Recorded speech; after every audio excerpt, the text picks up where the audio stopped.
atividade de vocês tem duas aqui, né? Vocês colocam duas atividades aqui, não é isso?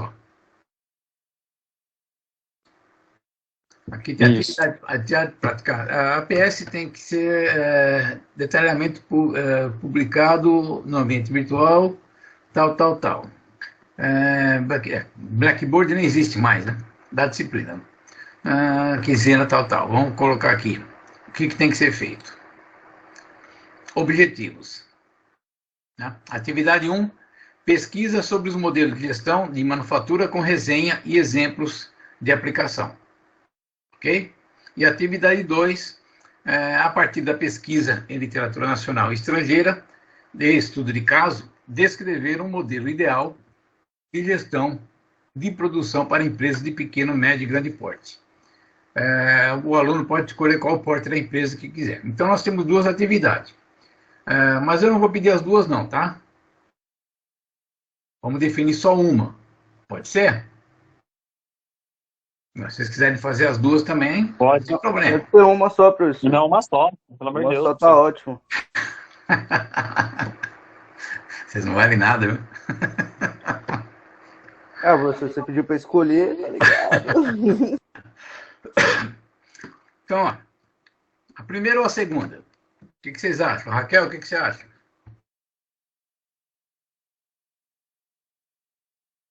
Quem está na sala decide hoje. Eu também sou a favor da primeira. A primeira? Primeira, hein, professor? Primeira é top, hein? Beleza, então. Mas não vamos ficar só no cola e copia e cola lá na internet, né? Com certeza não, né, professor? A gente pensa, faz, entendeu? Bom, essa atividade aí, vocês quiserem fazer em grupos, os mesmos grupos que fizeram aqui o trabalho da 1, não tem problema. Ajuda também? Então tá. Então, fica os mesmos grupos que fizeram a 1, ficam para entregar a APS. Perfeito? A única coisa que eu peço na APS para vocês é a primeira página. Prestem atenção. A primeira página, eu não quero norma, não quero nada. Tá? Esquece esse negócio de norma. Por enquanto, não quero saber disso. Até porque a norma muda, a cada 6 meses está mudando a norma. Então, vocês começam a introduzir um tipo de norma no começo do curso, no final do curso já está tudo diferente. Tá? Então é o seguinte, atividade 1, pesquisa sobre os modelos de gestão de manufatura com resenha e exemplo de aplicação. Beleza. A primeira página eu quero igual da 1. Grupo, perfeito? O tema, o curso e o nome e o RA dos alunos, na primeira página. Daí para frente, você desenvolve da maneira de vocês. Ok? Se vocês fizerem pesquisa na internet, coloquem as referências para mim. Perfeito? Tema, né? O tema do trabalho, o curso que vocês estão fazendo, a matéria, e o nome dos participantes do grupo com RA, na primeira página. Só isso. Perfeito? Tá? Na APS eu coloquei, no trabalho da 1 eu coloquei 6 páginas. Fora, contando com as referências e contando com a primeira página. 6 páginas ao todo. Vamos repetir novamente as 6 páginas? Porque senão vai ficar um trabalho muito longo, né? Fazer uma pesquisa. Tá bom, então eu não conto a referência, tá? 6 páginas. Uma página da capa, 5 páginas do trabalho e uma página e o resto de referência, tá bom? Tudo bem, vocês entenderam? Para não ter problema depois, né, Raquel? Depois você vai querer pular no meu pescoço de novo, já viu, né? Já basta a minha esposa aqui no meu pescoço, né? Não precisa de duas, não, hein? Ok, gente? Tudo bem, Raquel? Então repete o que eu falei, por favor.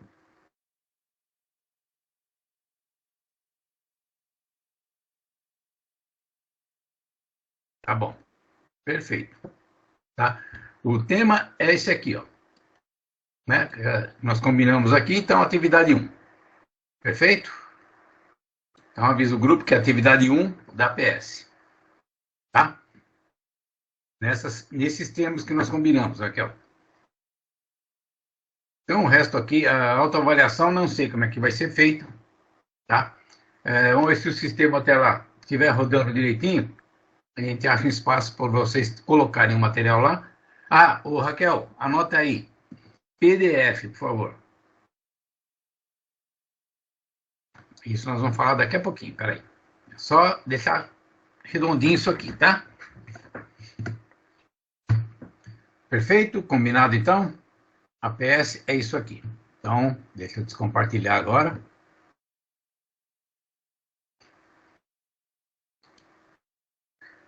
Quem chegou aqui? Júlia. Boa noite, Júlia. Jonatas, boa noite.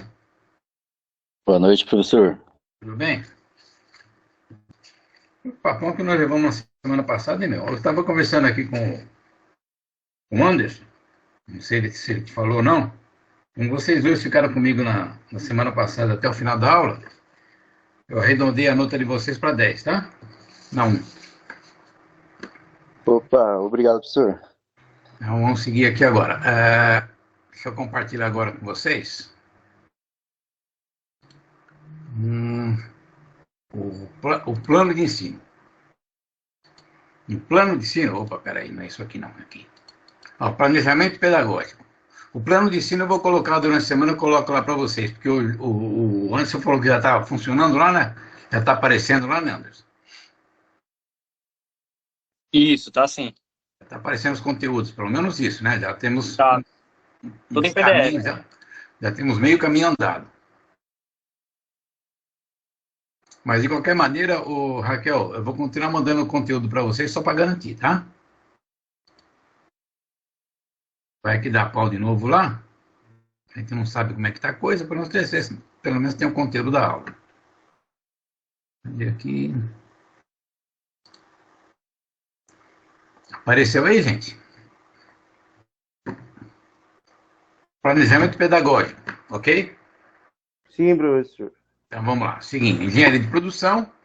Aqui está. Isso aqui já está lá no AVA para vocês, na sala de vocês, já coloquei isso lá, tá? A disciplina, a ementa da disciplina, tá? Os objetivos, todo semestre é o mesmo, sistema de avaliação, você já conhece, né? N1 4, peso 4, N2 peso 6. As nossas avaliações, tá? Da APS. Então, aqui está a APS, são os modelos de gestão que nós vamos fazer, atividade 1, tá? Aqui as datas. Postagem das instruções, né? Eu coloquei agora, combinamos agora como é que vai ser, visto que agora liberaram o sistema, né? Parece, pelo menos.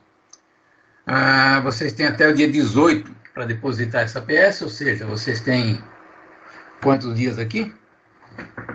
Vocês têm uma semana, essa semana, 2, 3 semanas, ok? Se por acaso o sistema não liberar o local, até lá que vai rodando com problema ainda, aí mandem no mesmo e-mail que vocês mandaram a 1. Bom? Mas eu combino com vocês até lá. Espero que esteja tudo certo até lá, porque eu preciso que vocês façam a autoavaliação, né? Ok? Eu vou deixar a autoavaliação do trabalho de vocês aberta do dia 18 até o dia 24. Perfeito? Qualquer dúvida, vocês olhem. Isso aqui está lá, no AVA, na sala de vocês, já coloquei. Dúvida, vocês vão lá dar uma olhada. Algum comentário?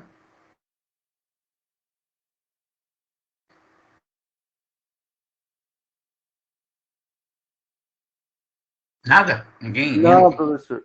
Tranquilo, gente? Então tá bom. Uhum. A autoavaliação de vocês, isso aqui vocês também já fizeram nos outros semestres. Aqui eu coloquei as datas. Trabalho desenvolvido em grupo de vocês, a 1, que era do dia 7 até dia 18, né?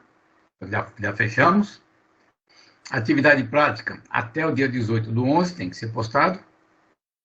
E a 2 vai ser um questionário. Se o sistema não estiver funcionando até lá, eu vou ver o que eu faço. Mas, a princípio, a ideia é que a A2 sejam questionários, ok? Ok.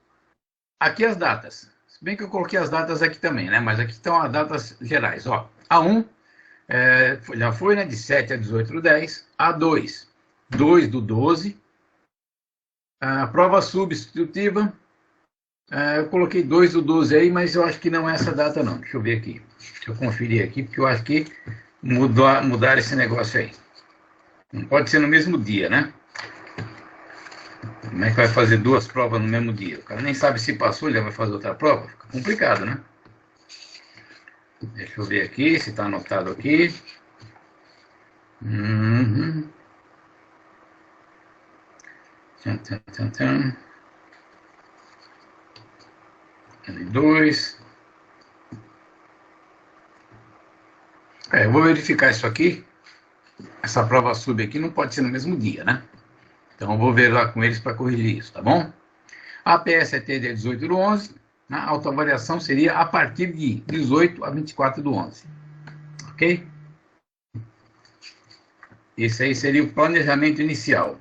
Deixa eu até conferir aqui essa data. Não é possível que os caras tenham colocado mesmo no dia, né? Não faz sentido. Não faz o menor sentido isso. Eu vou verificar e passo para vocês. Mas eu tinha anotado a dia 23, que era para ser, né? Tchan, tchan, tchan, tchan. Deixa eu ver aqui. A2, dia 2. Gestão da produção. Dia 2 do 12.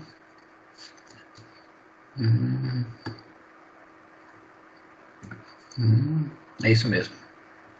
Eu vou verificar essa data aí da sub e vou corrigir isso aqui, tá? Que isso aqui tá errado. Tá bom? Bom, a princípio é isso. Então, a 2 de vocês, dia 2 do 12, que vai cair numa segunda-feira, né? Cadê meu calendário? Tchan, tchan, tchan, tchan. Isso, dia 2 do 12. Perfeito? E essa data da sub aqui eu vou corrigir, tá? Que isso aqui tá errado, tá bom? Essa data aqui não tem nada a ver. E o resto vocês já conhecem, né? Vocês não precisam falar, precisa? Laboratório, não sei o quê, biblioteca e tudo mais, vocês já viram isso no semestre passado, tudo no mesmo caminho, tá? Aqui tem um caminho para o trabalho, mas eu acho que isso aqui está ainda conforme o ambiente antigo, né?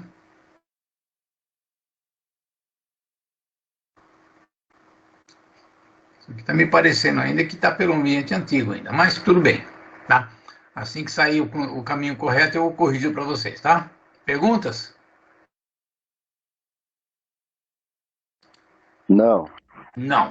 Então vamos dar mais um passo aqui. O que mais que eu tenho que ver aqui com vocês? Deixa eu ver o que mais que eu tenho que mostrar para vocês aqui. A aula, né?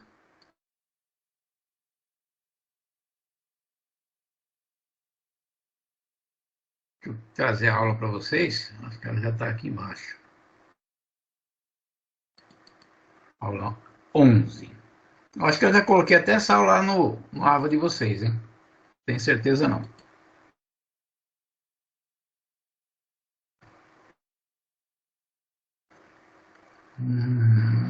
É bom que entre sistema logo eu consigo pelo menos ver quem está na sala. Eu vou compartilhar agora, já não vou conseguir ver mais ninguém aqui. Ué, some tudo. Bom, pelo menos vocês estão vendo a aula aí, né? Então vamos lá. Se não me engano, gente, é dia 12 do 12. A2. Acho que é isso. A substitutiva. Ou é 2 ou é 16, alguma coisa assim. Mas eu vou corrigir lá e coloco para vocês. Vamos lá então? Posso começar a aula? Alguma coisa contra aí? Alguém tem alguma coisa contra? Fala agora, hein?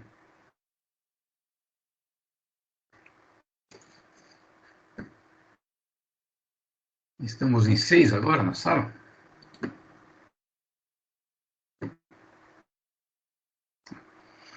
Bom, boa noite. Nós aqui outra vez, né? Nós vamos falar sobre o que hoje? Hoje tem vários assuntos da matéria, então eu procurei compactar tudo nessa aula aqui, para a gente se dedicar mais a alguns assuntos que eu entendo que serão mais importantes aqui para frente. Nós temos ainda quantas aulas? Nós temos ainda essa, 1, 2, 3, 4, 5 aulas, né?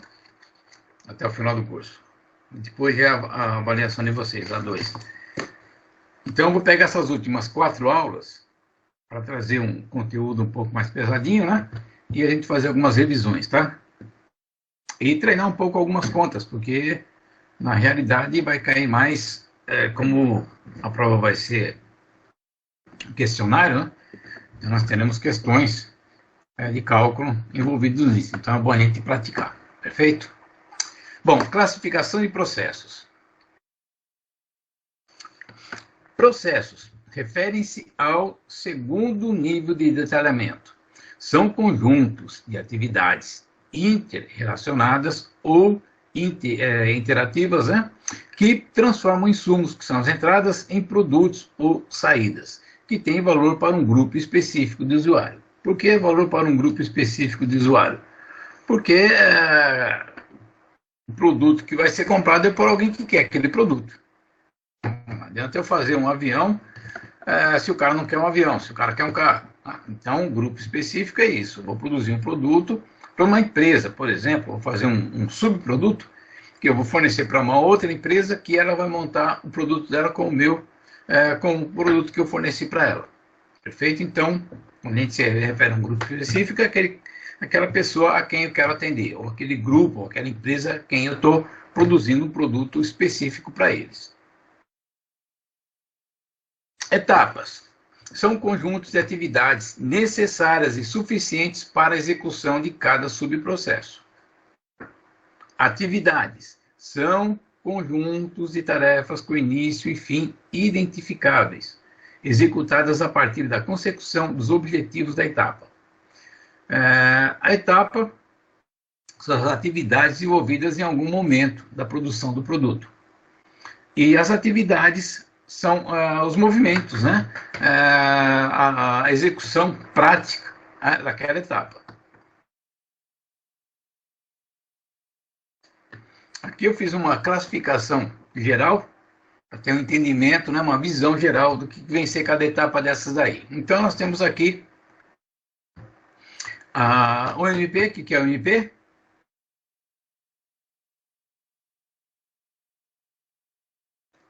Acabei de falar, hein? Ninguém lembra?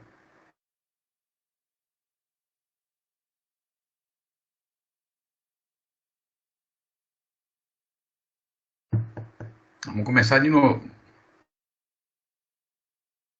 Macroprocesso, que é o conjunto, né, de processos fundamentais e críticos para o cumprimento da missão organizacional. Então, o conjunto de processos para se obter a solução integrada de um produto ou um serviço que se deseja produzir, que se deseja fazer, para atender um cliente. Então, aqui, temos aqui os macroprocessos. Dos macroprocessos, nós temos os processos específicos para cada produto. Então, tem o macroprocesso de um carro. Mas no carro eu tenho vários processos para a montagem do carro. Tem porta, tem painel, tem motor. Então, tem os processos específicos para cada item. Depois do processo, tem o subprocesso. O subprocesso envolve cada pedacinho daquele processo que está sendo feito. É uma quebra, né? A quebra do processo em geral. O grande processo ele é dividido em pequenos subprocessos. Um exemplo, deixa eu ver aqui um exemplo. Numa linha de usinagem, por exemplo, eu tenho o processo de fresamento, o processo de torneamento, o processo de rosqueamento. Perfeito? Dentro de cada subprocesso eu tenho as etapas para execução daquele subprocesso. O que são essas etapas? Dentro do torneamento, por exemplo, eu vou tornear a peça. Dentro daquele torneamento eu tenho a etapa de faceamento, tem a etapa de torneamento externo, tem a etapa de furação, tá? E dentro de cada etapa eu tenho uma atividade. A atividade, o que é essa atividade? É aquele momento, o ato de se executar aquela etapa do processo. Então eu vou fazer uma furação, eu tenho a etapa que eu vou utilizar uma broca para fazer a furação, que eu vou utilizar uma rotação do meu torno para fazer a furação, que eu vou utilizar um avanço do torno para fazer a operação. Então, são as atividades que eu vou aplicar às etapas. Perfeito? Então, é um caminho aqui. Ó. Então, nós começamos aqui nos macroprocessos. Dos macroprocessos, a gente vem para os processos que se referem ao segundo nível, né? Dos processos, a gente vem aqui para os subprocessos, que são os conjuntos de atividades. Dos subprocessos, nós temos as etapas, que são os conjuntos de atividades necessárias para a execução do subprocesso, e as atividades, que são os conjuntos de tarefas dentro das etapas. Perfeito? Então, essa é a divisão do processo, do processo macro. Então, o macroprocesso tem 1, 2, 3, 4, pelo menos, subdivisões. Que é o processo, propriamente dito, subprocesso, as etapas do processo e as atividades dentro de cada etapa.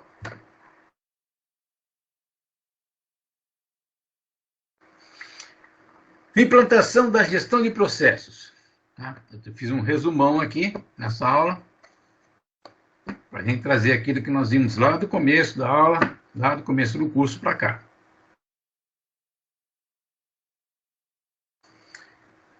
Ações necessárias para se implantar uma gestão de processos. Identificação e customização da metodologia de gestão de processo, capacitação dos dirigentes, supervisores, líderes formais e informais, e outros responsáveis pela gestão na aplicação dos princípios e metodologia da gestão de processo. Identificação dos caminhos, o que vai ser feito, como vai ser feito, de que maneira vai ser feito, toda a metodologia necessária, né? E a capacitação das pessoas para executar essa gestão que a gente fala, né? Que é uma coordenação do trabalho. Ações necessárias. Definição do modelo estrutural dos processos, partindo da identificação, descrição e priorização destes, visando organizar os processos de modo horizontal, em linha, né? Uma sequência lógica. A gente fala horizontal, uma sequência lógica. Com lógica vertical, desde os níveis estratégicos até os níveis operacionais. Então, todas as ações, do planejamento, da organização, da divisão de trabalho, da execução do trabalho propriamente dito, né, tem que ter uma estrutura, tem que ser bem estruturado, onde começa e onde termina, né, o caminho que vai ser seguido, o fluxo do material dentro da fábrica, o layout que vai ser utilizado, a distribuição, a carga máquina, o número de funcionários, as horas necessárias para a execução das tarefas, enfim, toda essa parte de definição estrutural do processo é necessária. A divisão do trabalho das unidades, reorganização das equipes de trabalho, adotando uma visão de processos. Mapeamento dos processos importantes é fundamental, pois não é possível melhorar o que não se conhece. Por isso, a organização deve identificar o objetivo, o produto, o serviço, o gerente, os clientes e suas necessidades, as dimensões da qualidade e os itens de controle da qualidade, isso aqui, né? Relacionados a cada processo importante. Mapear todo o caminho do produto. Mapear todas as etapas, o processo todo, desde das operações, até as etapas, enfim, pegar todo o processo do produto, analisar fazer um mapeamento, identificando os pontos fundamentais de ação e de controle. Por exemplo, dentro de um processo, existem aquelas etapas onde você faz um CEP, para ver se o produto está dentro dos parâmetros especificados. Então, esse é um momento importante do controle do processo. Então, esse mapeamento tem que ser feito justamente por isso. Onde é necessário que eu tenha um CEP?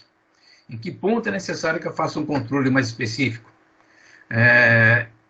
A questão de qualidade tem que estar intrinsecamente ligada a todas as etapas da produção. Dimensões.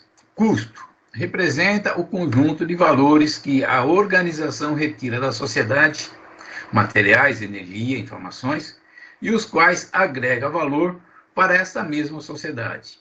Então, você vai lá, para você produzir alguma coisa, você precisa de uma matéria-prima. Você tem que partir, por exemplo, uma indústria precisa de um aço para produzir um parafuso. Né?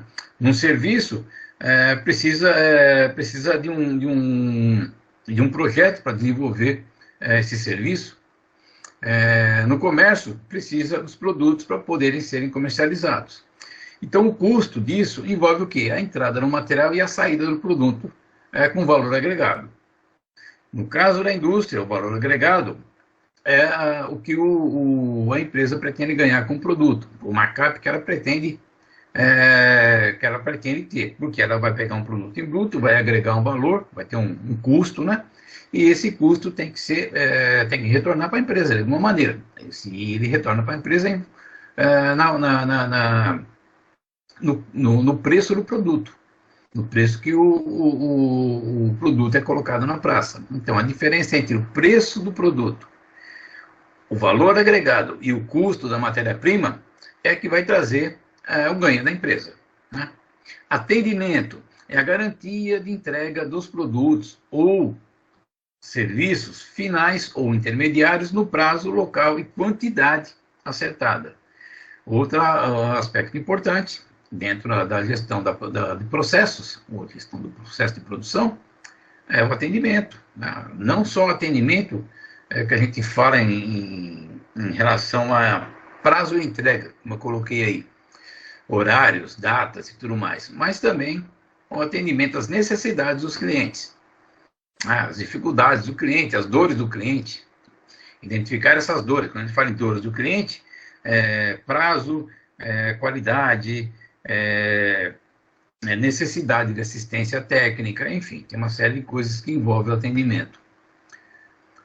Qualidade intrínseca são as características técnicas asseguradas ao produto ou serviço que conferem sua habilidade de satisfazer as necessidades dos clientes.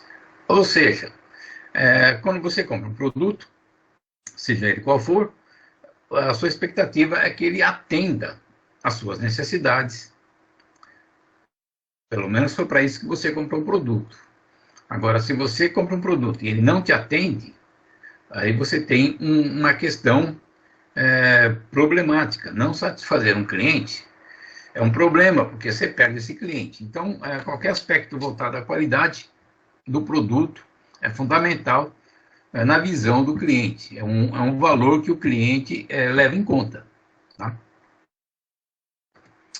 Segurança. Envolve a segurança física dos servidores e dos usuários do produto ou serviço. A preocupação de um gestor de produção, um gestor de processo, tem que estar voltada tanto à questão dos funcionários que trabalham com ele, no atendimento às reivindicações, né? Quando a gente fala em reivindicações, são os itens de segurança, equipamentos de segurança, os EPIs, um ambiente agradável, iluminação bem feita, ventilação, e entre outras questões que são pertinentes aí à questão de segurança do funcionário. Mas também em relação ao produto que ele está fornecendo. Por exemplo, temos aí brinquedos, né? Tem brinquedos aí que são perigosos para as crianças. Peças pequenas, tem itens, né, que são pequenos e que tem que ser classificado por faixa etária. Criança pequena esse brinquedo se adapta. Por exemplo, na embalagem, vocês vão procurar a embalagem de brinquedo, é de tantos a tantos anos. Tá? Então, é importante também que tenha essa visão de que o produto que você está produzindo pode causar algum dano a alguém lá fora, a algum cliente, né? Ou às pessoas que vão utilizar esse produto que você está produzindo. O automóvel é um exemplo bem prático, né? Um exemplo bem claro disso. Os controles referentes aos automóveis, à indústria automobilística, são extremamente rígidos. Por quê? Porque um automóvel é uma arma, né? É uma arma na mão de qualquer um. Então, se ocorre um acidente com um automóvel, e esse acidente é causado por uma falha mecânica, uma falha do automóvel, isso é um problema muito grave para o fabricante, e ele que vai ser responsabilizado. Obviamente, tem que ser feita uma análise, um estudo e tudo mais. Por isso que muitas vezes as empresas automobilísticas promovem lá os recall, fazer recall para todo lado aí, justamente pensando nisso, porque isso pode gerar multas muito grandes. Caso um acidente aconteça, uma pessoa morre em função de uma falha mecânica do carro, a responsabilidade é toda da empresa. Ética, não, moral, é a dimensão da qualidade que mede o nível médio de satisfação das pessoas de uma organização. Em todos os aspectos, nós temos problemas dentro de uma empresa. Você vai fazer uma melhoria no processo de um produto que está sendo produzido, você vai fazer uma melhoria, você sempre vai receber alguma crítica. Até que aquilo funcione, você vai ser criticado. Se não funcionar, pior ainda. A satisfação do funcionário em relação à empresa, a visão dele da empresa. A empresa é boa, a empresa é ruim, a empresa dá condições, a empresa não dá condições, a empresa paga bem, a empresa não paga bem. Então, essa visão interna, né, que a gente leva como moral, a gente analisa como moral. E as questões externas também. A satisfação das pessoas de uma organização e as que estão fora. Porque a visão do seu cliente é o cartão de visita da sua empresa. Né? Porque se você, por exemplo, tem um novo cliente que você quer conquistar, esse cliente, provavelmente, antes de fazer uma primeira compra na sua empresa, ele vai fazer uma pesquisa com os seus clientes mesmo. Né? Vai procurar aquelas empresas que compram o seu produto para tirar informações. Então, o cartão principal de visita da sua empresa são os seus próprios clientes. Então, essa moral, né, que a gente fala. Ética. Trata-se da dimensão da qualidade relacionada ao cumprimento de normas, regulamentos, leis e códigos de conduta na organização. Atendimento, por exemplo, as normas da OSAS, né, que é Segurança e Saúde do Trabalhador, por exemplo, uma empresa que tem uma visão ambientalista, né, que trata a questão ambiental com seriedade, procura atender, talvez não tenha lá uma certificação implantada na empresa, mas procura atender pelo menos os requisitos dos clientes. Tem muitos clientes que não exigem que a empresa tenha uma 14.000, né, uma certificação ambiental, mas exige alguns aspectos que a empresa tem que cumprir para poder fornecer para aquela empresa, que são os requisitos específicos. Então, uma empresa pode não ter a certificação da qualidade não, da ambiental, né, 14.001, mas ela pode fornecer para uma empresa que de forma a atender pelo menos os requisitos específicos daquela empresa. Tá? Então é importante que a empresa atenda às leis ambientais, destinação de resíduos, resíduo sólido, resíduo líquido, enfim, né, o impacto ambiental da atividade da empresa, não só em relação ao meio ambiente, mas também em relação ao entorno dela, né, as pessoas que estão em volta, a todos aqueles que são interessados ou que fazem parte, né, dentro do processo da empresa. Itens de verificação da qualidade, chamado de IVQ. Os IVQs são as principais causas que afetam um determinado item de controle de um processo e que podem ser medidas e controladas. Os IVQs tornam possível identificar as causas fundamentais dos problemas que impedem o gerente de atingir as metas fixadas pelo ICQ, a Inspeção e Controle de Qualidade. Etapas. Definir o ICQ. Efeito de um processo. Definir os itens de verificação, meios e causas. Quando a gente fala em definir a inspeção, o que vai ser inspecionado? O que vai ser controlado? Aonde vai ser controlado? Definir os itens de verificação, meios e causas. Que ferramentas eu vou utilizar? Eu vou utilizar um controle de medição 100%, um controle de medição por lotes, um controle de medição por meio do CEP, por exemplo. Então, vem de lá da gestão também. Padronizar cada processo importante. Padronizar os processos importantes é fundamental, pois sem padronização não existe gerenciamento. Se você não tem um padrão que você exige ou que você pode cobrar dos seus comandados, você não tem padrão, você não tem o que exigir deles. Tem que ter um sequenciamento, tem que ter uma lógica, né? O padrão é um instrumento básico de gerenciamento de rotina. É um instrumento que indica a meta fim e os procedimentos, que são os meios, para execução dos trabalhos. Assim, cada funcionário tem condições de assumir as responsabilidades pelos resultados do seu trabalho. As etapas: desenhar o fluxograma do processo, elaborar o procedimento operacional padrão e identificar os responsáveis pelo processo. Cada funcionário tem uma função específica dentro de uma empresa. E, junto com essa função específica, tem as responsabilidades que são atreladas a essas funções.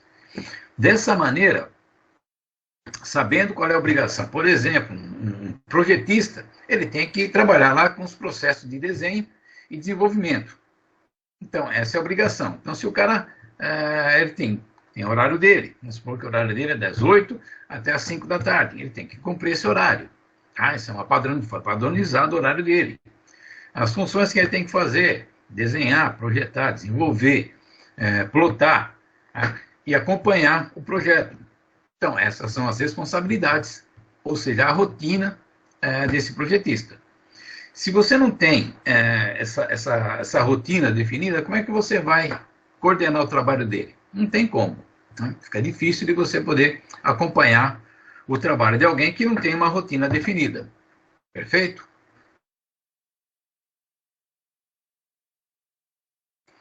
Adequação da estrutura, recursos e organização para desenvolver as atividades, os processos, utilizando ferramentas da qualidade para monitorar os resultados do processo, incluindo as dimensões da qualidade intrínseca, custo, atendimento, segurança moral e ética, tendo como exemplo o possível uso de ferramentas, né? Como, por exemplo, o 5W2H. Você consegue definir toda uma situação, né, utilizando essa ferramenta. Ela vai definir o quê? Em relação à dimensão da qualidade. Definir a dimensão da qualidade. Definir e medir. Definir quem medirá. Definir quando medir. Definir onde medir. Definir por que medir. Definir como medir. E definir quanto custa essa medição, essa atividade de controle.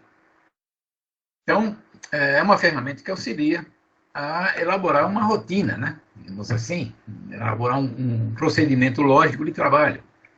Ela traz informações interessantes quando você começa a definir essas perguntas. Definir o que medir. O que eu vou medir? Quem vai medir?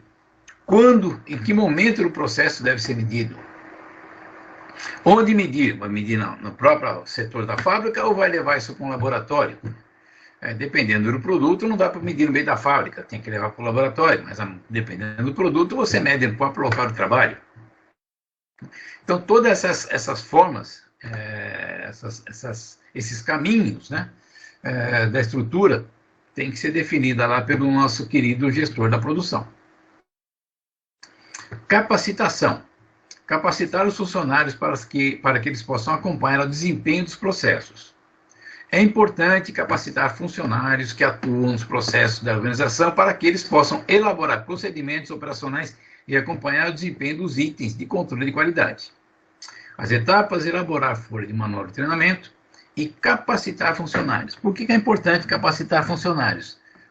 Porque o funcionário ele pode te trazer soluções. Se ele não tem conhecimento, não tem capacidade, e está orientado a fazer só aquilo, só aquilo, só aquilo, ele só vai fazer aquilo a vida inteira, não vai te agregar nada.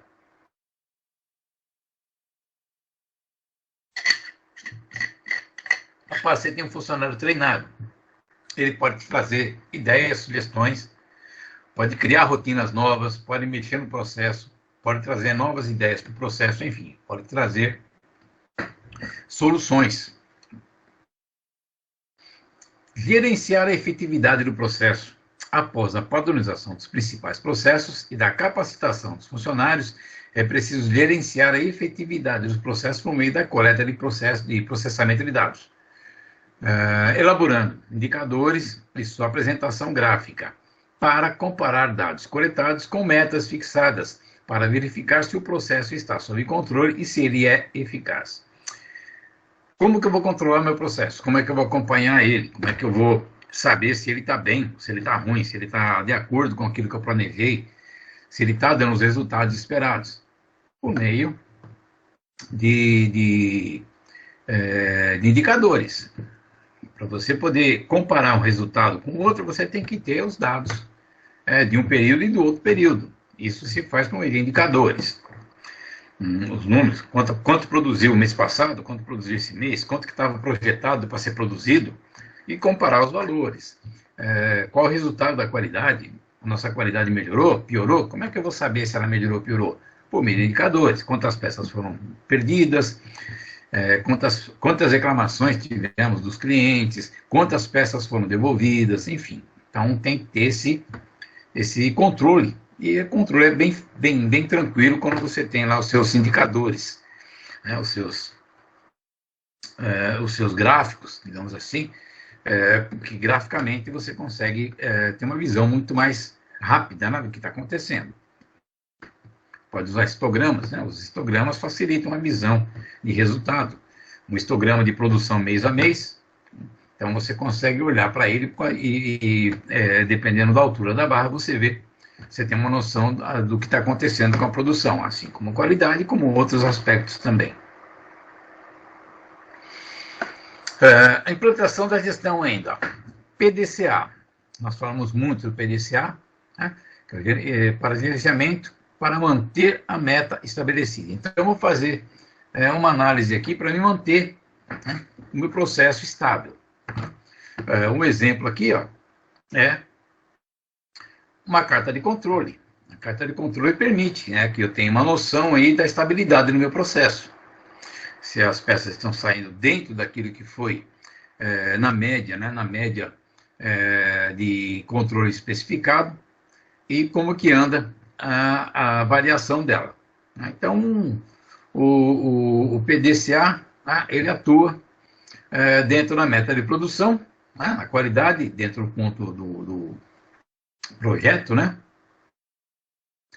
Então, ele atua aqui dentro da meta do padrão e no procedimento operacional.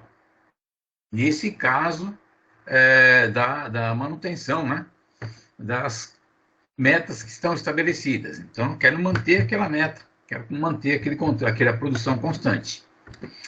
Tem um controle cumprir aqui, ó, cumprir o que está programado na execução, verificar o que está acontecendo durante o processo e, dependendo dos resultados, eu vou aplicar as minhas ações, para eliminar os sintomas ou as causas de um determinado problema. Mas como que eu consigo identificar a causa de um problema? Estou tendo um problema lá no meu produto final, eu estou medindo, ele está saindo não está saindo conforme eu estabeleci, ou conforme está no desenho. Nesse momento, que ferramenta seria interessante usar para verificar aí onde está o meu problema? Alguém tem uma ideia? Uma ferramenta aplicável para me identificar a razão de um problema?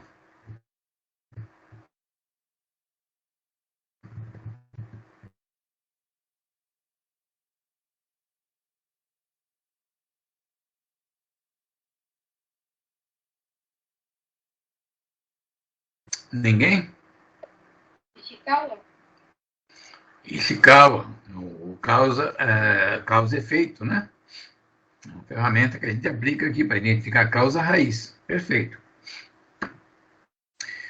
Tem outras. Tem várias ferramentas que nós já vimos, inclusive. Acho que vocês já viram até em qualidade, em gestão da qualidade e tudo mais, já viram várias ferramentas. A ideia, nesse momento aqui, é que vocês tenham essa capacidade de identificar, estou tendo um problema. Eu fiz a minha análise aqui, estou tendo um problema. Como que eu posso identificar esse meu problema? Onde está o problema? O que está gerando o meu problema? Ou seja, a causa raiz do meu problema. Então, tem várias ferramentas. O Ishikawa, né, que é a causa e efeito, é um deles. Então, você faz lá um escalonamento de todas as etapas do processo e, em cada etapa, você faz lá as possíveis causas de um problema. E vai analisando um por um até chegar na causa raiz. Então, é uma das ferramentas que pode ser utilizada. Tem outras, né, que vocês já aprenderam, mas essa daí é uma bastante conhecida e muito aplicada. Então, gerenciar para melhorar agora. Identificar o problema, observar reconhecimento das características do problema, analisar descoberta, né, das causas principais, que é o caso aí de aplicar o Ishikawa, né? Elaborar o plano de ação, as contramedidas das causas principais, o que eu vou fazer para corrigir. Identifiquei minhas causas que estão gerando meus problemas, estão gerando as falhas no meu processo, no meu produto. O que eu vou fazer agora para resolver esse problema? Eu tenho ali um problema, eu tenho 3 problemas urgentes para resolver, tem 3 problemas graves, mas eu só posso resolver um de cada vez. Como é que eu identifico o que eu tenho que corrigir primeiro? Que ferramenta que eu posso usar?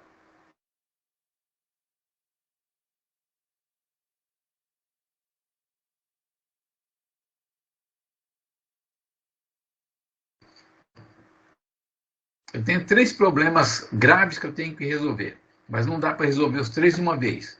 Eu tenho que resolver um de cada vez. Que ferramenta que eu utilizo para saber qual deles eu devo resolver primeiro?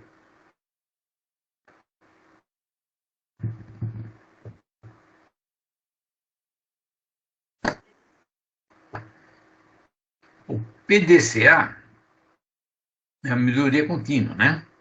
Você quer dizer? É isso, Raquel? A melhoria contínua você aplica, né, para fazer um melhoramento, identificar causas também, assim como o Ishikawa, e resolver e aplicar ações. Perfeito. Mas eu tenho 3 problemas agora. E eu não posso resolver os 3 ao mesmo tempo, porque eu não tenho dinheiro, a minha empresa não tem.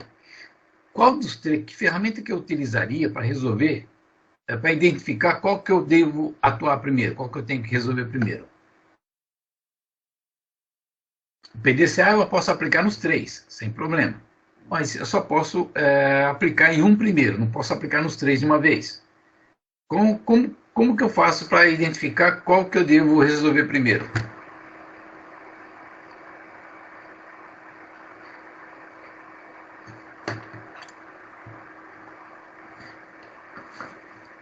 E agora? E aí, senhores engenheiros, como é que eu faço? Eu sou o dono da empresa. GUT, exatamente. Vamos aplicar o GUT aí para a gente identificar qual o primeiro, qual o segundo, qual o terceiro que a gente vai resolver. Exatamente, Raquel. Perfeito. Então, executar o plano de ação, identificamos qual tem que ser resolvido primeiro. Então, executamos o plano de ação, verificamos se a ação foi efetiva, aí entra o PDCA, né, Raquel? Aí entra o PDCA, daí para frente, verificar se a ação foi efetiva, padronizar para eliminar definitivamente as causas, concluir, rever atividades e planejar trabalho futuro. Então, aí a gente começa novamente a melhoria contínua aplicando o PDCA, ok? Então, temos aqui, o gerenciamento para melhorar a meta estabelecida. Então, quero melhorar meu processo. Olha o que eu falei aqui, eu utilizo aqui o histograma. Posso utilizar um histograma, que eu posso fazer o lançamento de mês a mês dos problemas ou das questões que eu tive em termos de qualidade no meu processo. e verifico visualmente, está diminuindo, mês passado foi tanto, esse mês já diminuiu, estão no caminho certo, estamos tomando ações para melhorar isso. Então é importante, né, ter essa visão do que está acontecendo no processo constantemente. O resultado do processo é o resultado do trabalho do engenheiro ou do trabalho do gestor que está administrando aquele processo. Então, primeiro caso, identificar o problema, né, que nós vimos, reconhecimento das características do problema, identificar a causa raiz, analisar a descoberta das causas principais, identificamos a causa raiz aqui, plano de ação, contramedidas, ou seja, as ações que nós vamos aplicar para melhorar aquilo. Atuação de acordo com o plano de ação, verificação da efetividade da ação, se foi boa ou não, padronizar a eliminação definitiva das causas e revisão das atividades de planejamento para trabalho do futuro, ou seja, voltamos aí ao PDCA, ok? Ambientes de manufatura. Alguma pergunta aí a respeito da implantação da gestão? É só o caminho básico do básico, que um gestor de produção tem que ter, tem que conhecer.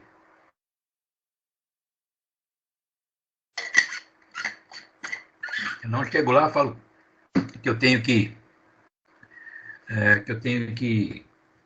quero desenvolver um produto novo, então eu quero que faça um processo para mim, estabelece o processo, as etapas do processo e me faz toda a estruturação desse processo.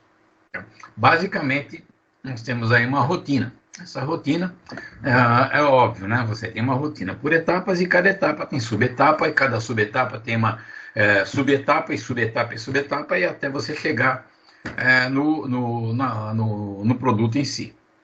Numa usinagem, por exemplo, você tem várias etapas para produzir um eixo. Então, qual o meu processo para produzir esse eixo? Quais as etapas que eu tenho que seguir? O que eu faço primeiro, o que eu faço segundo, o que eu faço terceiro? Isso quem determina aí é a pessoa que vai fazer o processo. Então, o processo vai seguir uma rotina. Essa rotina, o que é? São as etapas de fabricação do produto. As etapas de fabricação do produto são feitas analisando o caminho da peça dentro do processo de fabricação. Então, eu tenho lá um parafuso que eu vou fazer, ele está lá na minha matéria-prima, é uma barra de aço que está lá. Partindo da barra de aço, como é que eu chego no meu parafuso pronto? Todos os caminhos, todas as operações, cada operação tem um funcionário,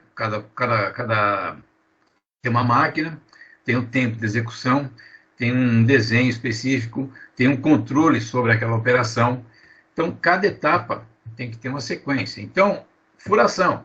Eu tenho que ter toda uma rotina só para aquela furação. Lá, pegar a broca, o tipo de broca que vai ser utilizado, a máquina que vai ser utilizada, o tempo de furação daquela broca, para saber quantas peças eu consigo fazer por hora, para ter o tempo padrão. Então, tem toda uma subsequência de etapas que tem que ser analisada para cada etapa. E cada etapa faz parte de uma sequência de produção lógica. Então, tudo tem tempo, tudo tem operação, tudo tem um funcionário, tudo tem uma máquina, tudo tem subprodutos. Por exemplo, se vai utilizar na usinagem, você vai ter que ter óleo lubrificante, óleo refrigerante, né, porque você vai usinar, a peça esquenta, e se você não refrigerar a peça, você perde a peça e perde a ferramenta que está usinando. Você tem, enfim, tem uma série de coisas em cada operação de um produto. Então, o gestor de operação, o gestor da produção, tem que ter essa visão. Pode não conhecer tudo. Você entrou numa empresa nova, você não conhece o processo deles. Mas você primeiro tem que conhecer qual é o produto. O produto que aquela empresa fabrica, ou o serviço que aquela empresa presta. A partir do conhecimento, desse conhecimento, você tem que entender o processo deles. Entendendo o processo, você está capacitado a melhorar aquele processo e encontrar alternativas de melhoria. Se você não tem essa capacidade, você não vai conseguir gerenciar nada. Bom, ambiente de manufatura. Como o próprio nome, com o propósito, né, de entender como as atividades diferem de um ambiente para outro, devemos conhecer os ambientes de manufatura.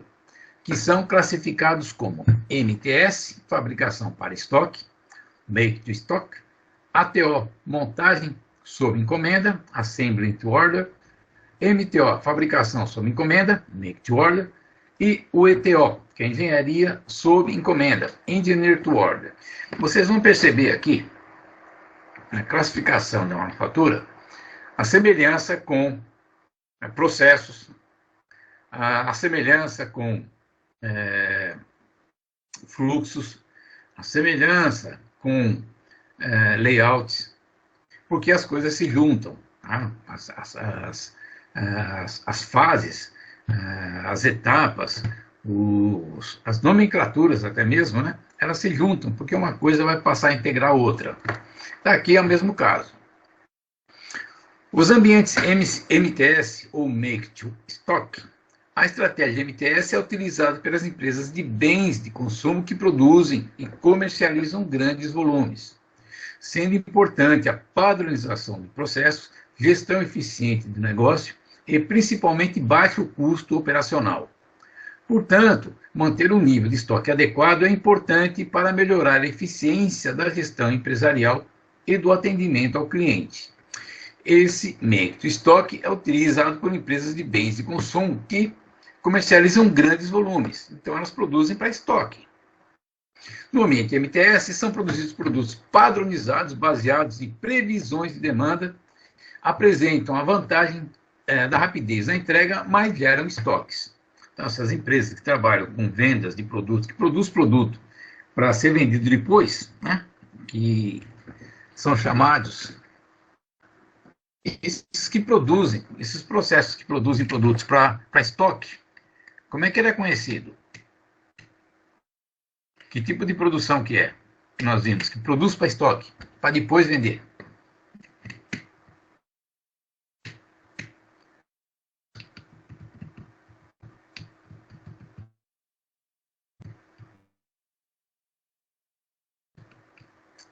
Ninguém lembra? Lembra do produto empurrado?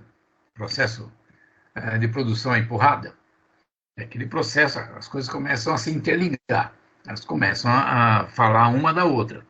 É aquele processo que a empresa produz, manda para o estoque, para venda que se vire para vender.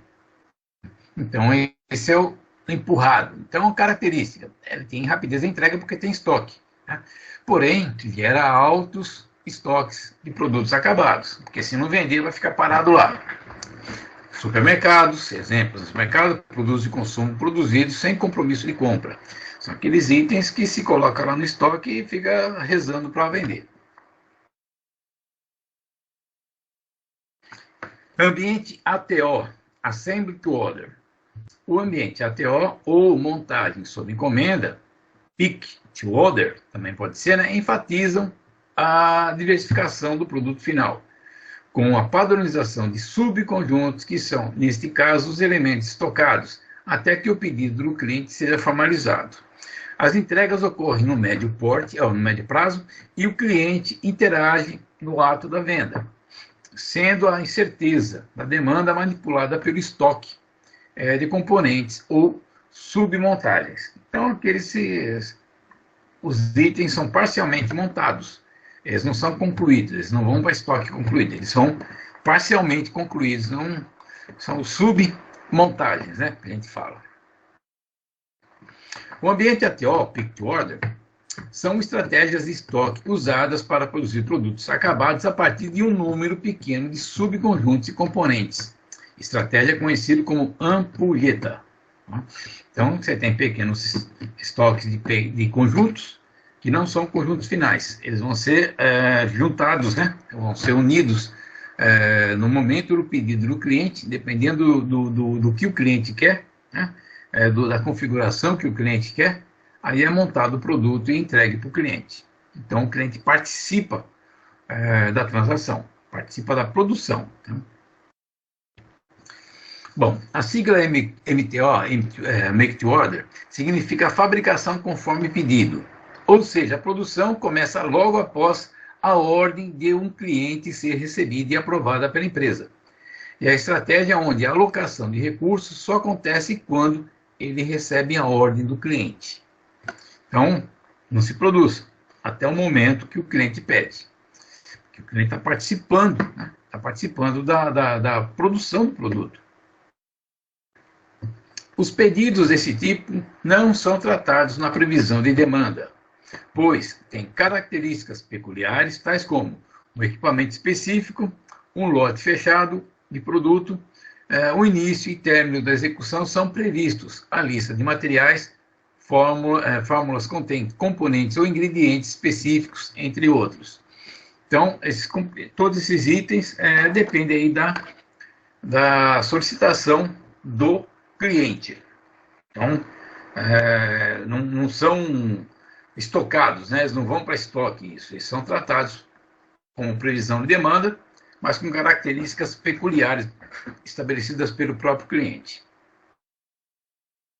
Então, os processos MTO normalmente são tratados como projeto, onde cada ordem de fabricação tem um cálculo do custo de fabricação.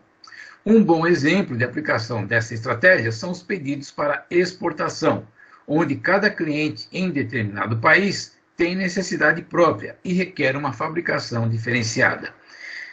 Muitas vezes um produto que serve para os Estados Unidos não serve para o Japão. O mesmo produto tem algumas diferenciações. Então, existe isso estabelecido também. Né? Um boi abatido num frigorífico, ele pode ser fornecido para vários países. Porém, cada país tem uma especificação diferente para o abate daquele animal. A Índia, por exemplo, eles têm adoração pelo boi. Né? O boi é sagrado para eles. Então, o abate desse animal no frigorífico não pode ser feito de qualquer maneira. Tem uma técnica especial para o boi não sofrer. Se não for feito assim, eles não compram. Então, se você mandar carne lá para a Venezuela, os caras comem o boi até vivo se vacilar, né? Bom, o ambiente MTO, o produto final é desenvolvido a partir dos contatos com o cliente e os prazos de entrega tendem a ser longos, pois os produtos costumam ser projetados ao mesmo tempo em que são produzidos. Características. Produto sob encomenda. O produto é desenvolvido a partir do pedido. O projeto e execução são simultâneos. Tá? Exclusividade de produto com subconjuntos existentes. Então, os subconjuntos existem, mas eles não são o produto final ainda. Exemplo, carro personalizado, produtos feitos a partir do compromisso de compra do consumidor final. Então, o cara quer lá um carro customizado, ele quer que tenha a roda assim, teto solar, um painel diferenciado, pneus especiais, enfim. Né? A partir daí, do produto estabelecido pelo cliente e já efetuado o compromisso de compra, aí se produz o produto. A empresa tem todas as peças, mas não está montado o conjunto. Quem define o conjunto é o cliente. Ambiente ETO. No ambiente ETO, a engenharia sob encomenda. Né? Nós vemos lá no processo o que nós vimos lá relacionado à engenharia sob encomenda. Nós vimos grandes processos, né? Grandes projetos, layout para grandes projetos. Então, o projeto, a produção de componentes e a montagem final são feitas a partir de decisões do cliente, não havendo possibilidades de serem mantidos estoques. A ênfase está relacionada diretamente com a personalização do produto, ou seja, o cliente dita as especificações do projeto. É tudo feito de acordo com o que o cliente quer.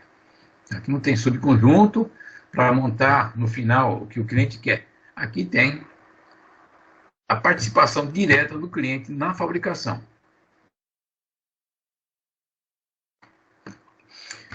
Acho que eu não dei o exemplo de um dos ambientes aqui. Espera aí, deixa eu ver se eu acho aqui qual foi que eu não dei o exemplo. Deve ter pulado o slide. Assembly to order.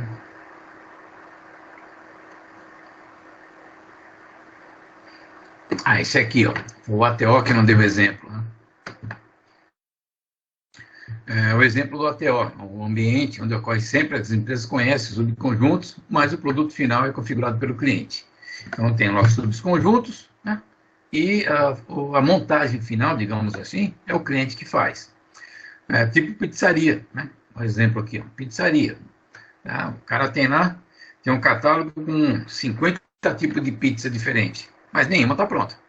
Quem vai definir a pizza que vai ser montada é o cliente.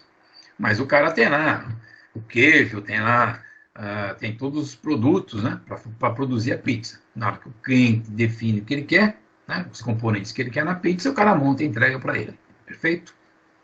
Eu tinha esquecido de dar esse exemplo aqui.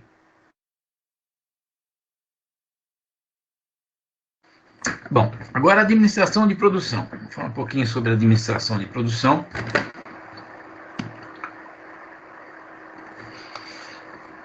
A administração de operações pode ser definida como o campo da administração responsável pelo planejamento, operação e controle do processo de transformação de uma organização, onde a administração é desempenhada pelos gerentes de operações, gerentes de produção, administração da produção ou operações. Okay? Temos aqui o caminho, né, o trajeto desse planejamento. Então, aqui nós temos o planejamento inicial, né? Planejamento e projeto do produto. Ou seja, que produtos vão ser produzidos ou que serviços, né, vão ser oferecidos. Na segunda etapa, o planejamento da capacidade. Qual é a quantidade a produzir? Para que eu tenho que saber a quantidade a produzir? Para saber se eu tenho condições de produzir aquilo, naquela quantidade, se eu tenho equipamento, se eu tenho estrutura para isso. Planejamento de localização. Onde eu vou produzir? Produzindo nesse setor, naquele setor, na pintura, na montagem, na usinagem, onde eu vou produzir? Vai ser nessa empresa? Ou vai ser no nosso outro prédio? Enfim. Planejamento dos processos de produção. Como produzir? Aí entra aquela rotina que eu falei, aquela padronização, aquela sistematização, etapa por etapa, como que vai ser produzido o produto. O planejamento do layout, como organizar as instalações. Então, em função do produto que você vai produzir, o produto que vai ser produzido e a quantidade desse produto que vai ser produzido vai startar tudo uma análise. Toda análise necessária para aquele produto ser produzido na quantidade especificada, quantidade planejada. Então, a partir do produto e da quantidade a ser fabricada, se determina toda a rotina de produção. Desde dos equipamentos necessários, dos sistemas de controle, do acompanhamento, do tempo de produção, da qualidade exigida, enfim, da criação do layout, da criação do sequenciamento de produção, do fluxo do produto, tudo vai partir do produto e da quantidade a ser produzida. Se eu tiver um produto, se alguma empresa me liga aqui e fala, preciso que você desenvolva um processo para me produzir aqui um suporte de celular. Eu vou precisar de tantos mil por mês. Dessas duas informações, eu faço todo o planejamento, tudo, do começo ao final. Então, é importante que os engenheiros de produção que vão efetivamente atuar em sistemas produtivos tenham esse conhecimento. Fundamental. Bom, planejamento do projeto de produtos e serviços é um processo estratégico que envolve 3 etapas básicas: coleta de informações, seleção das melhores ideias, elaboração final do produto ou serviço. Então, coleta de informações, seleção das melhores ideias, elaboração final do produto ou serviço. Bom, os gestores de produção analisam a produtibilidade do produto ou serviço e, para isso, comparam esse produto ou serviço com as prioridades competitivas, né, em termos de qualidade, confiabilidade e custo. Tudo parte do produto. Planejamento de localização. O objetivo do planejamento de localização é posicionar a capacidade do sistema de operações de modo a minimizar os custos totais de produção e de distribuição, custos fixos de capital, exemplo, terreno, em outros custos variáveis de operação, exemplo, trabalho. Então, você tem um custo fixo e os custos variáveis. O custo fixo são aqueles valores que você vai ter que desembolsar, quer queira ou não. E os custos variáveis são aqueles que você vai trabalhar para diminuir os valores deles. Aqueles que acontecem durante o processo. Bom, na escolha da localização de uma indústria, são considerados todos os fatores que são benéficos àquele tipo de indústria ou serviço, buscando vantagens locacionais que podem estar relacionadas à energia, mão de obra, matéria-prima, mercado consumidor, logística, incentivos fiscais, ciclo do produto, descentralização e fragmentação da produção. Eu vou montar uma empresa, né? Ou eu tenho uma empresa e quero me relocar, me colocar num lugar melhor. Então eu tenho que analisar uma série de coisas. A logística, a localização, a logística, a movimentação dos produtos. Não só os meus produtos para entrega, mas também a facilidade que as minhas matérias-primas cheguem até mim. Isso envolve custo. O mercado consumidor. Vou produzir produtos para a praia, né? Produtos para cidades litorâneas. Então, a ideia é que esteja próximo dessas cidades. Então, vou ter menos movimentação. E vou ter um mercado próximo da minha empresa. Enfim, tudo que envolve a questão de facilidades, né? Por exemplo, os centros logísticos. Os centros logísticos estão instalados próximos a rodovias, para facilitar a movimentação, a chegada e a saída dos produtos. Estão próximos a centros grandes, para facilitar a distribuição. Estão próximos a cidades que têm uma infraestrutura bem montada, com aeroportos, ou com portos, né? Enfim, tudo que pode facilitar a movimentação. Isso gera o quê? Redução de custos. Na localização de manufatura, por exemplo, nas organizações de manufatura, o que é importante? Isso aqui nós já vimos, tá? Só vou relembrar, nós já vimos no começo do curso. A produção por projeto, produção artesanal, produção por lotes, produção em massa e produção contínua. Isso nós vimos lá atrás, né? Mas nas organizações de serviços nós não vimos. Então eu trouxe aqui, só para ter uma ideia. Serviços profissionais, serviços de massa e lojas de serviço. Essas rotinas aqui em cima nós já vimos. Lá no começo do curso, acho que na segunda ou terceira aula, nós já vimos isso aqui. Agora, isso aqui nós não vimos ainda. Então, eu trouxe aqui porque, de repente, alguns dos senhores vão parar numa empresa de serviços, né, e quer conhecer qual a posição dentro dessa área, qual a posição que você se encontra dentro dessa área. Então, vamos falar de serviços profissionais primeiro. O que é isso? Baseados em pessoas, onde o ênfase está no processo ou como o serviço é feito. Em geral, ocorre nas instalações do cliente, como, por exemplo, serviços de consultores, alguns advogados, prestadores de serviço ao domicílio, entre outros. Então, consultor, muitos engenheiros trabalham hoje com consultoria, vão prestar consultoria para as empresas. Então, esse consultor é um serviço, está prestando um serviço profissional. Ele não está ali numa rotina, ele não está atendendo milhões de pessoas, né? Ele vai atender, o serviço dele vai ser prestado no local onde a empresa está. Ou um serviço de domiciliar, encanador, por exemplo, pedreiro.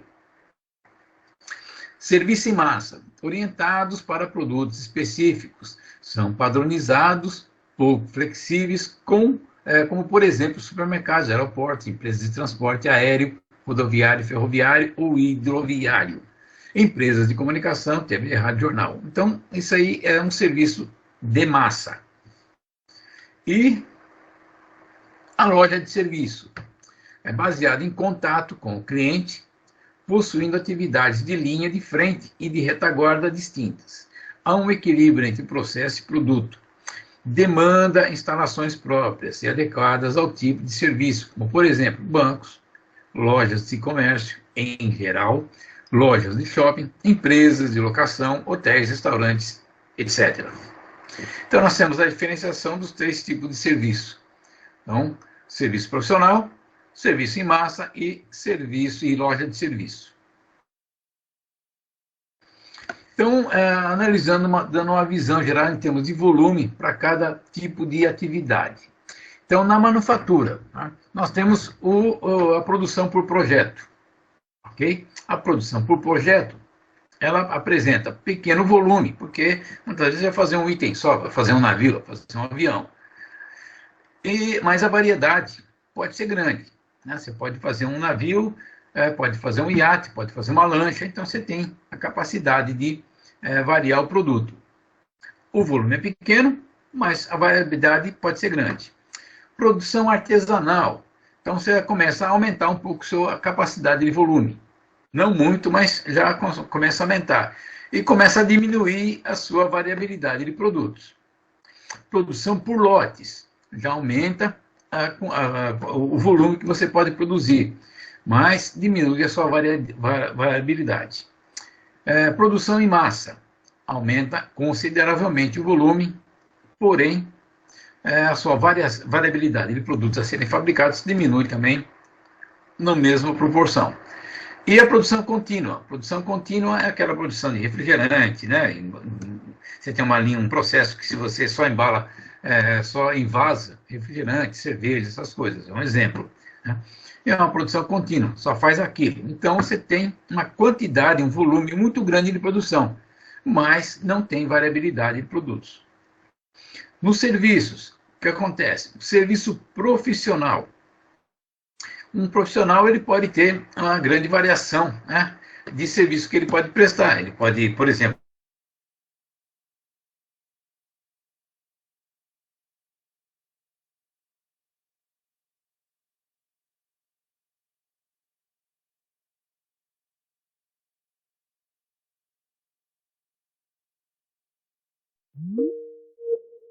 um volume grande de atuação, né, um volume pequeno de atuação, mas uma variabilidade grande de serviço que ele pode fazer. A loja de serviço já tem um volume médio, uma atuação, e uma variedade um pouco maior. E o serviço de massa já tem um volume muito grande de serviço, porém, uma variação muito pequena em termos de variabilidade. Então, não consegue ter tanta variação de produto assim. Bom, planejamento agregado de produção. Vamos começar nesse item. Então, temos lá.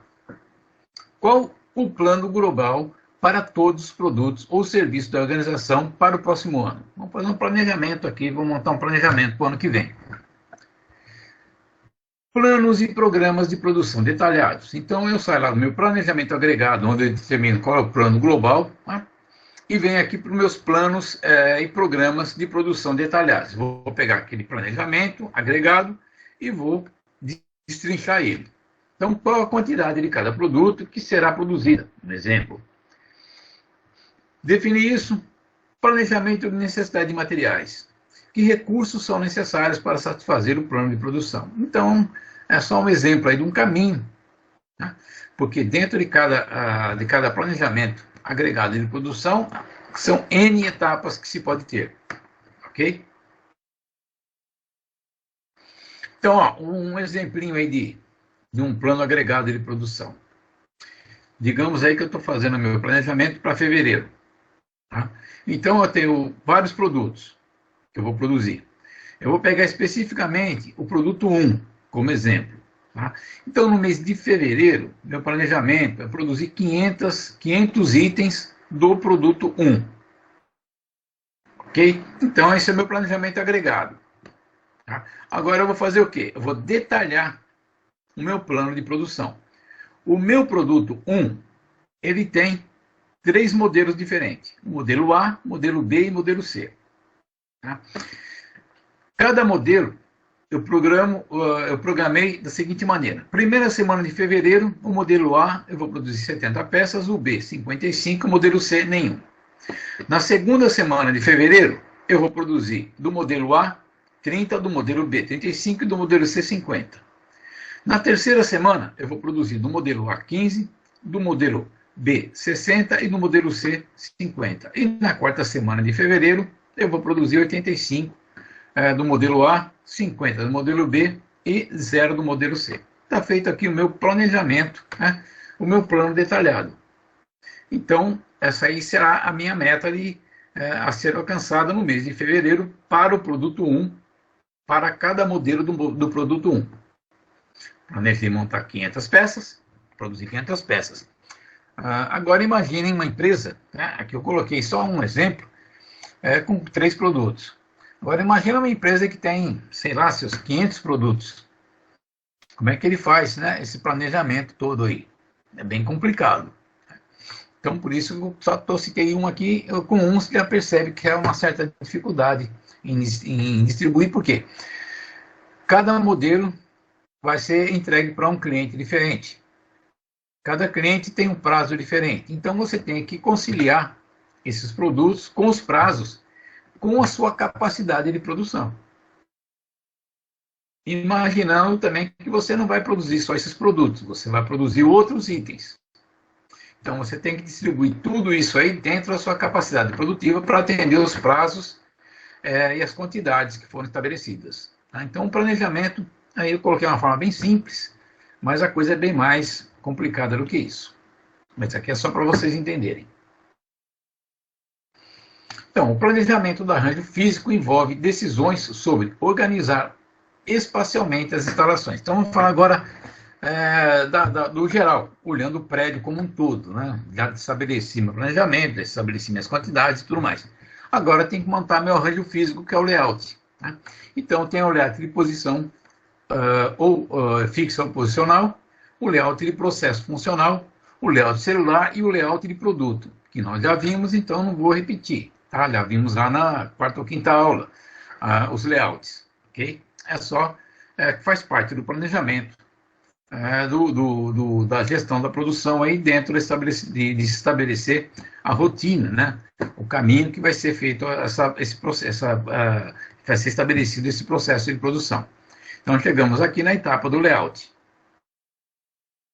Então, dependendo do layout que nós já vimos, nós temos lá o layout posicional, o layout de processo, o layout celular e o layout de produto.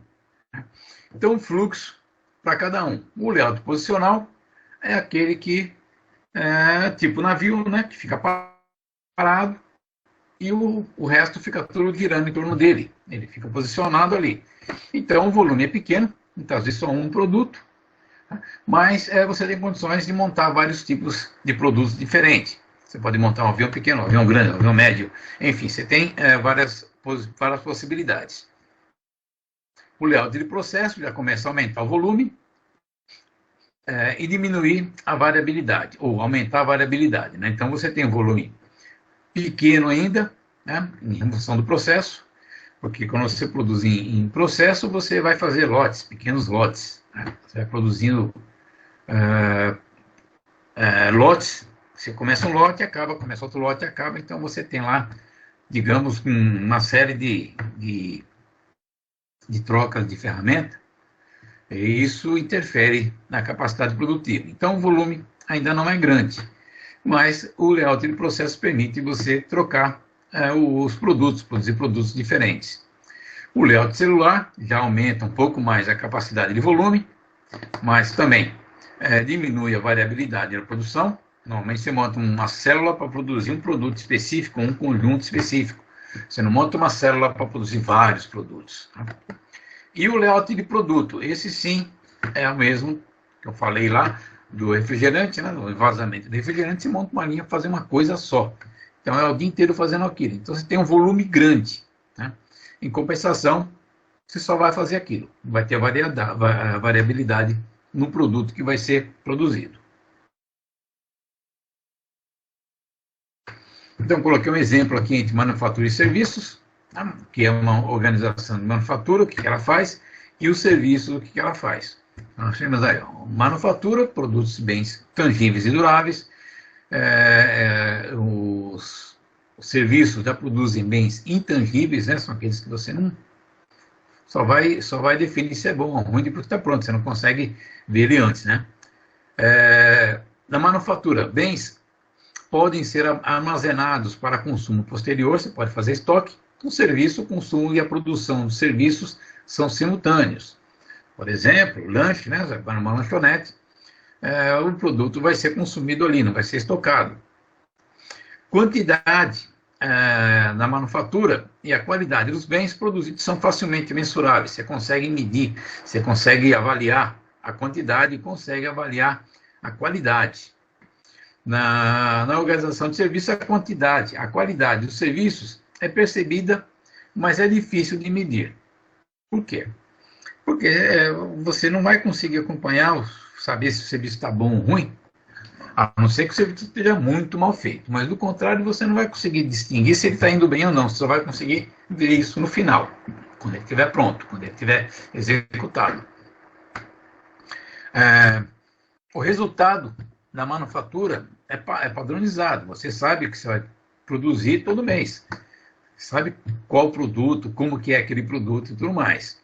Já no serviço, o resultado é customizado. A participação, né, do consumidor durante o processo de transformação, tá? Já na manufatura não tem. Na manufatura não tem esse contato. É produzido e o cliente não está aí para produzir junto. No serviço, o cliente está participando do processo. Por exemplo, uma empresa que produz motor, o cliente não está lá dentro, vendo fabricar motor, não está dando pitaco. Mas no serviço, na construção de uma casa, o cliente está lá acompanhando o engenheiro falando, dando pitaco, né? Então, esses contatos aí que eu estou me referindo. Na empresa não tem esse contato com o cliente, mas no serviço já tem. A localização da manufatura é menos importante para o processo da organização. Tanto que muitas empresas vão para o interior, vão para outros estados, mesmo distantes, porque o fato de você produzir, a distribuição está alocada ali, assim, distribuições e tudo mais. Então, não é tão importante. Mas a localização no comércio, no serviço, é crucial. É muito importante uma boa localização para o sucesso da organização. E o emprego intensivo de capital na manufatura. Você todo o tempo investindo dinheiro, comprando matéria-prima, investindo nisso, investindo naquilo, melhorando equipamento, remunerando funcionário e tudo mais. Nos serviços, o emprego intensivo de trabalho. Então, nos serviços, o emprego intensivo do valor financeiro é feito em máquinas, equipamentos, mão de obra e tudo mais. E nos serviços é feito no trabalho, na melhoria do trabalho. São diferenças entre as duas aí. Bom, uma vez que o sistema de operação foi planejado e implementado, é necessário monitorar o seu desempenho. Bom, o controle das operações envolve controle dos custos de produção, controle de compras, controle de manutenção e controle da qualidade. Ah, mas o que o engenheiro tem a ver com controle de compras? Tudo.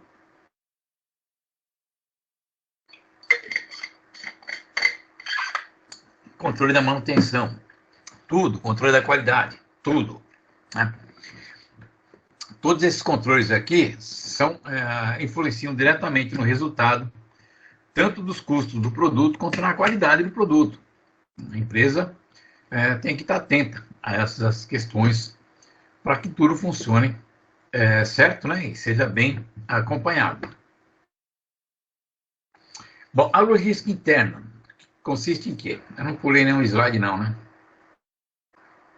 Pulou um aqui, ó. Eu sabia que tinha pulado um slide. Aí. Não é possível. Ah, tá certo. Aqui, ó. Bom, a logística interna consiste no gerenciamento de toda a movimentação de recursos, produtos, equipamentos e informações necessárias para a execução das atividades de uma organização. Logística interna, movimentação interna da empresa, tanto de produto quanto de pessoas. Tá? O material que está sendo produzido, como é que isso aí está circulando dentro da empresa, quais os caminhos que os funcionários estão fazendo, tá? O trajeto deles, enfim, tudo que envolve movimentação interna da empresa. Distribuição externa é o processo da logística responsável pela movimentação dos produtos acabados desde sua saída do processo de transformação até a sua entrega ao cliente. Ou seja, a movimentação externa desse produto. Então, nós temos a logística interna, que é toda a movimentação interna, tudo que acontece em termos de movimentação, transporte, deslocamento dentro do setor da fábrica, e a distribuição externa, que é tudo que acontece em relação ao que acontece a transporte e entrega desse material para os clientes. Qualidade. Abordagem tradicional da qualidade. Administração pela qualidade total, TQM, e certificação de qualidade ISO e ATF, etc. Nós vamos ver agora as 3 formas de abordagem da qualidade. Essa daqui é a mais rudimentar. Tá? Essa aqui faz a abordagem tradicional da qualidade, é que se faz lá medição constante na produção.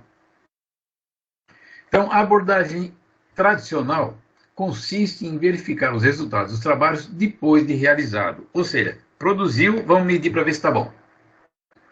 Aí já era, né? Se a peça tiver com defeito, já era, já morreu. Então não adianta mais. Então, essa abordagem tradicional era muito utilizada até algum tempo atrás. E tem muitas empresas hoje que ainda aplicam esse sistema de controle. Vamos lá, depois que a peça está pronta, vai alguém lá ficar medindo peça para saber se estão boas. Isso acontece muito. TQM, qualidade total, né? É a metodologia baseada na melhoria contínua de produtos, serviços, de processos, sempre buscando maior satisfação do cliente e redução de erros no processo de fabricação. Então, desenvolve-se assim, sistemas de controle durante o processo para evitar que os erros venham a acontecer. E a certificação da qualidade é um atestado de competência de uma determinada empresa em fabricar produtos ou entregar serviços dentro das regras e padrões pré-estabelecidos por um órgão normatizador. São certificações ISO, IATF, PIX, que são aplicadas aí para a fabricação de peças, de produtos. Ou seja, no primeiro caso, você vai fazer uma inspeção no final do produto, no final do processo. Na TQM, você vai fazer um controle, um acompanhamento do seu processo durante a fabricação. E na certificação, você vai seguir, né? Você vai seguir rotinas estabelecidas dentro da certificação da qualidade. Estabelecer uma rotina de trabalho, uma sequência de atividades que vai ser feita. Então, no caso da certificação, você atua mais especificamente no processo do que no produto. Tá?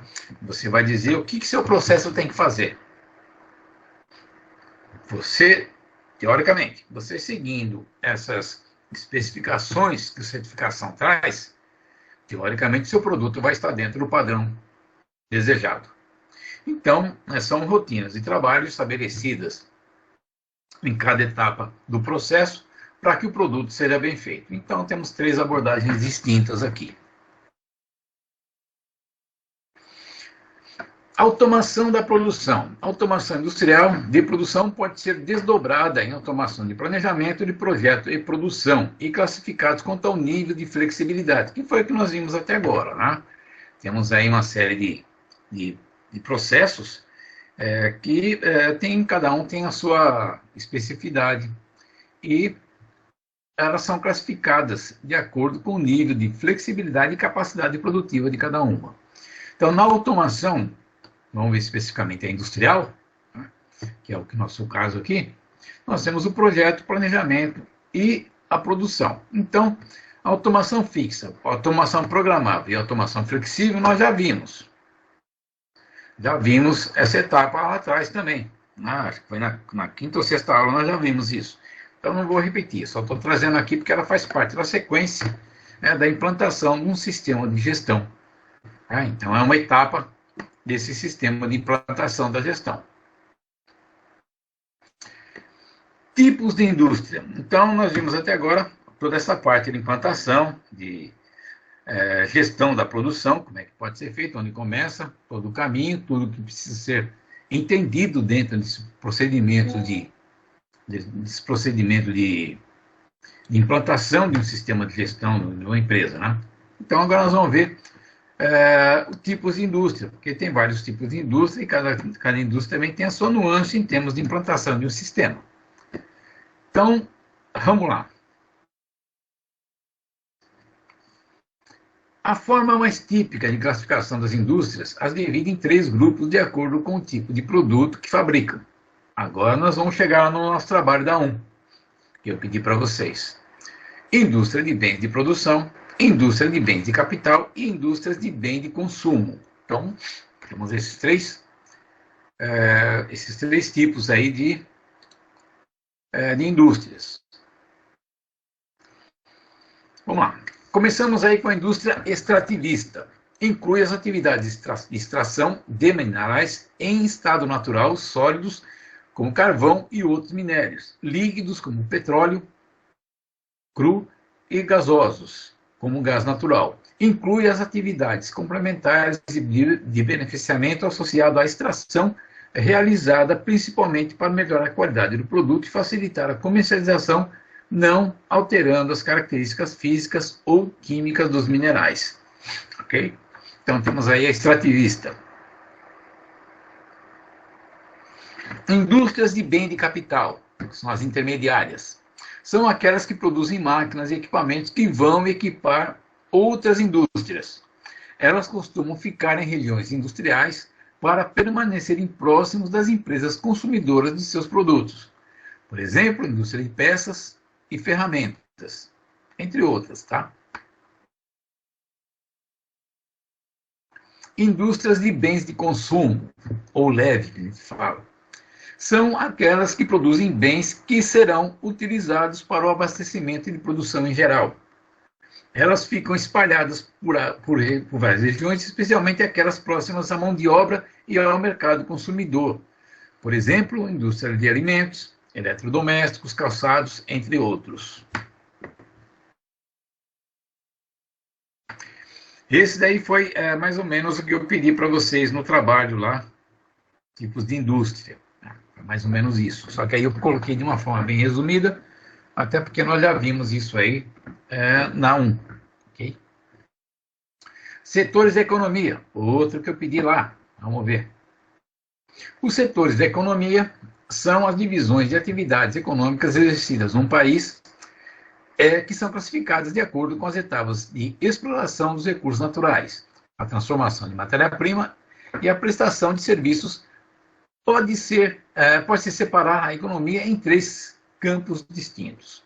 Setor primário, extração de matérias-primas. Secundário, indústria. Terciário, venda de serviços e bens. Bom, a economia de um país é classificada de acordo com os setores da economia a que ele se dedica. E sua riqueza é medida segundo o desenvolvimento de cada setor. Assim, quanto maior a concentração econômica no segundo e terceiro setores, mais desenvolvido esse país será. Então, quanto mais concentrado entre indústria e comércio, mais desenvolvido esse país é. Setor primário é o estágio no qual ocorre a produção a partir de recursos naturais existentes para exploração. Normalmente são ligados às atividades agrícolas, como lavouras, mineração, pesca, pecuária, extrativismo vegetal, caça ou obtenção de outros produtos que sejam eles renováveis. Ou não. Neste setor da economia, as atividades econômicas irão obter o produto primário por meio de extração ou produção. No setor primário, serão obtidas as matérias-primas para os outros setores. Complementando a um de vocês. Setor secundário é o estágio no qual as matérias-primas são transformadas em produtos industrializados, sendo um setor de considerável riqueza para o desenvolvimento econômico dos países, mas é responsável pela maior parte da poluição e degradação ambiental do planeta. As matérias-primas são transformadas em produtos para o consumo, maquinário e ferramentas, abastecendo assim a própria e ao setor terciário. A indústria é a atividade mais importante desse setor, da qual fazem parte as indústrias automobilística, alimentícia, naval, aeronáutica, tecnologia, informática, construção civil, entre outros. E temos o setor terciário. É definido como o setor de comércio e prestação de serviços, onde se dá a comercialização dos bens tangíveis e intangíveis, que são os imateriais, né? Este é o setor do comércio em geral, da venda de serviços como educação, saúde, segurança, transporte, finanças, telecomunicações, desenvolvimento de software, consultorias, reunindo uma infinidade de atividades. Então, eu coloquei esses setores agora no final da aula, só para a gente complementar lá o A1 de vocês. Pelo menos os grupos que fizeram esses trabalhos, perfeito? Até porque os outros temas nós abordamos também lá nas aulas. Alguma pergunta? Jonathan? Tudo certo, professor. Tudo certo? Você está jantando aí, rapaz? Ou está tomando cerveja? Ou está assistindo o jogo do Corinthians? Não, eu tô comendo. Tô sabendo, viu? Bom, se ninguém tem nada, nenhuma pergunta, eu vou encerrar a aula por aqui, tá? Eu digo, agora eu só peço para vocês deem uma olhada lá no material de aula que eu coloquei para vocês. Vejam bem as datas da 2, eu vou corrigir a data da 6, que está lá, que está errado. Vocês vejam lá o planejamento, que lá estão as datas das provas e dos trabalhos. Perfeito, gente? Alguma pergunta em relação ao trabalho? Não, APS? professor. Tudo de boa? Só alegria. Só Tudo alegria? certo, professor. Beleza, então obrigado aí, Anderson. Jonathan, Gustavo, Raquel. pela participação. Valeu, professor. Boa noite. Valeu. Valeu, gente. Até a próxima. Boa noite, professor. Boa noite. Ô, Raquel, se você tiver alguma dúvida em relação a APS, dados e tudo mais, você me avisa, tá?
Não.